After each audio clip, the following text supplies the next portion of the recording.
بسم اللہ الرحمن الرحیم الحمد للہ وکفى وسلام علی عباده الذین اصطفى اما بعد فإن أصدق الكتاب كتاب الله وأحسن الهدي هدي محمد صلی اللہ علیہ وسلم. معزز سامعین و ناظرین، السلام علیکم ورحمۃ اللہ وبرکاتہ. حروف تہجی کے ترتیب پر لکھے گئے احادیث نبویہ کے گلدستے کو آپ کی خدمت میں پیش کرنے کی سعادت حاصل کر رہے ہیں. اللہ سے دعا ہے کہ صحیح سمجھنے، سننے، یاد رکھنے اور دوسروں تک پہنچانے اور نشر و اشاعت کرنے کی ہمیں توفیق نصیب فرمائے.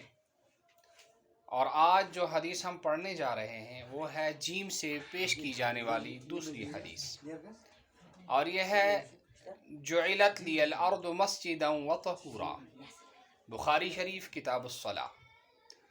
اور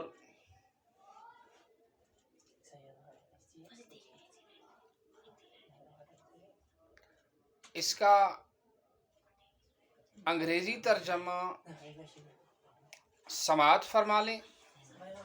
The whole land for me is a masjid and purified.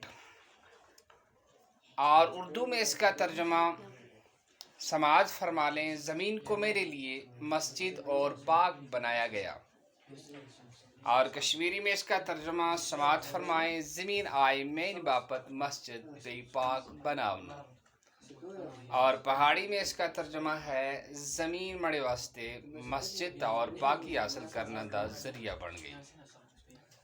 اگر آپ ان کتابوں کو پڑھنے، یاد کر رہے ہیں اور اس کی نشر اشاعت کا شوق رکھتے ہیں تو ہم سے رابطہ کریں، اور ہمارا نمبر ہے 6005741413.